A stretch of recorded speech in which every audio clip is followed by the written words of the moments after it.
How's it going, guys? Oddly unorthodox.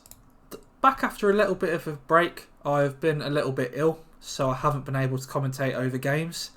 I've got some games stored, so it'll be back to them coming out daily, but I just haven't been able to commentate over them.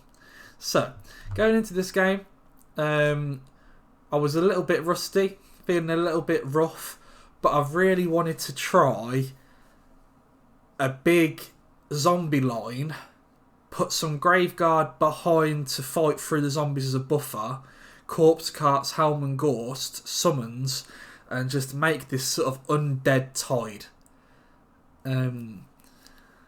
Ideally, if you are looking at using this build, don't do it with a Bretonnian player, because not the best person to have on your team. So if I would just slow it down so I can give you a little bit of a rundown. Obviously, a Demon of Chaos enemy and a Lizardman enemy. Obviously, all these here are, what's the word? You can tell it's been a while. Strider, so they're hiding. And they've got chameleons so you can't see them. So I just saw this main force ahead of me. So I went literally 1, 2, 3. I did bring the tithe, but just because I had to. 3, 4, 5 zombies. I brought some skeleton warriors, some crypt ghouls on the side, and then I think I went the Sternsman, 2 additional squads of normal Graveguard, 3 additional squads of Graveguard, and then I went 1 great weapons just in case big dinosaurs. I wanted some sort of armour piercing, but the idea was I wanted to get in a real big blob fight, use the Mortis engine, use the Necromancer on his corpse cart, and then it's just a bog standard corpse cart. I'm pretty sure I didn't put like the lodestone on it or anything like that. And then on this side I brought Helm and Ghost. Obviously his cart's quite special. He gets the little bonuses and stuff like that. And then we've got, not the Regent of the Renown, I think it's called the Claw of Nagash, just a normal Mortis engine. The Vampire counts I played a little bit of in Total Warhammer 1, but I didn't get a massive sort of playing of them, so I'm having fun experimenting. I'm just moving up my hordes of undead. I think it's so hilarious. This game was more a sort of, I just wanted to have a bit of a chuckle and a laugh.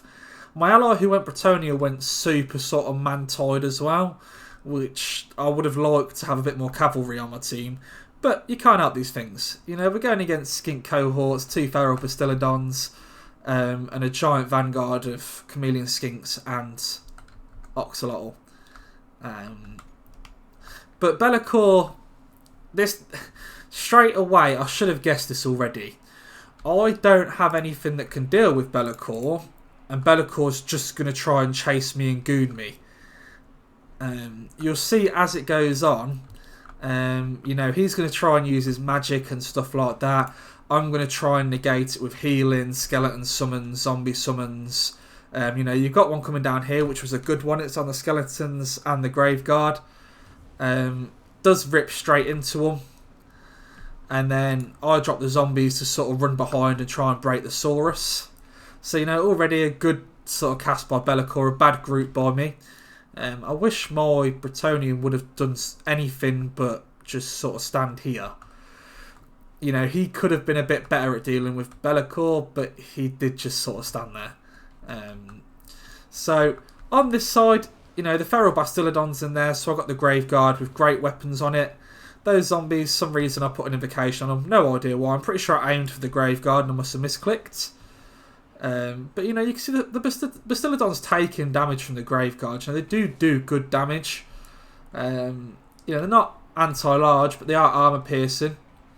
I definitely think maybe I could have brought some anti-large. As you can see, I'm going to have to deal with this goon attempt by Be'lakor.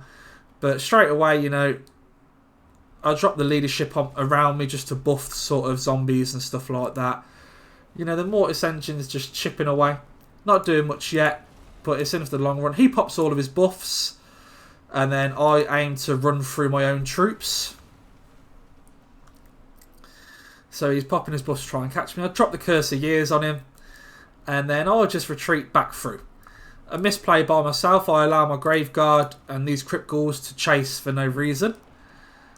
But, you know, I do wipe up the fight here.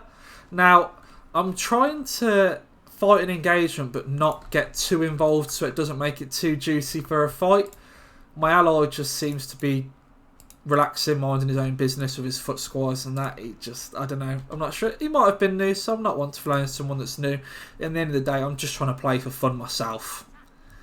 You know, this Vanguard that he did plan, it was good. Probably could have done better if he used them to shoot at more targets. I just sort of stood around at the minute.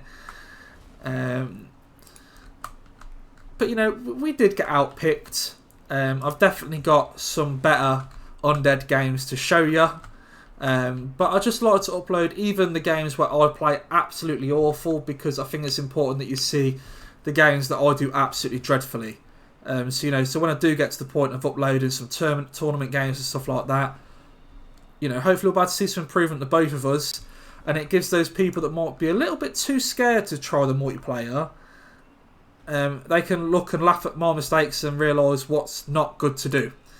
And there is a lot of that in here. But I also think it's important for you just to enjoy the game, you know? Go and enjoy it. And just... I mean, at this point, my ally had left, so his units are just moving by itself. But, you know, pick a race that you think's fun and go play some games with it and have a bit of a laugh. You know, as you can see, this is a short one. I didn't think about Be'lakor, and I have nothing that can actually deal with Be'lakor. You know, it's just ticking away, this is now, but it's not going to be great when it's just Be'lakor there. I've sort of scared off everything else and I'm breaking the Bastiladon.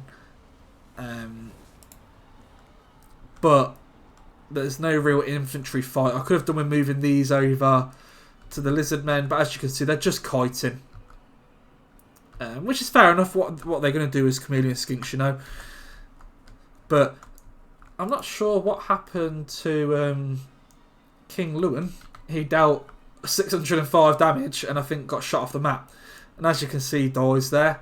I think he might be in tie with Helm Gorse for being as useless. Oh no, Helm Gorse is a little bit higher. You know, popping those... I can't remember what the names it. Is it the... Oh, I will find out for you. Because I do like to know the names at the Gaze of Nagash. Because I think it's important that I memorise them. You guys can learn a bit as well. You know, you get another zombie summon. I've got zombie summons for absolute days. I should have used a lot more of them. So, I mean, at the moment, we were just tar pitting sort of Be'lakor. But Be'lakor's an absolute raid boss, and I didn't have anything to deal with him. Maybe Vlad would have been quite a nice pick. And then just took a Necromancer to heal Vlad. Because Vlad is a raid boss. I'm not sure about the Red... Is it the Red King, the Red Baron? He may have worked on his Blood Dragon. But as you can see, it's well and truly lost here. Everything's broken. I'm just ramming stuff with the Mortis engine now for a bit of fun. Charging through stuff. You know, 700 gold on a item that I didn't get a chance to use properly. And that I was absolutely dreadful at positioning. So, you know how it goes there. Extremely well played to my opponents. They were the better ones this day. That's the replay. Anyone that's watched my videos prior knows I like to sort of go over my units and see what's sort of paid for itself, what's not, and what improvements I'd make to this army. And don't get me wrong, I think the zombies did the job. I definitely could have used managing them a bit better with healing, making sure they're being regenerated. And don't take this as anything this army is being poor, because a lot of the stuff in this army I misplayed massively. I mean, you can also see here that it wasn't just me. The Bretonnian really didn't manage to get any good effect on the board either. We both struggled to get into the game.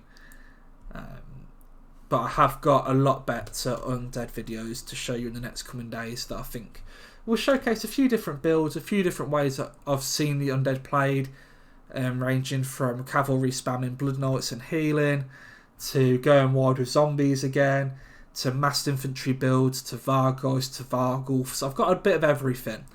So I look forward to uploading those, and I hope to catch you on the next one. Cheers.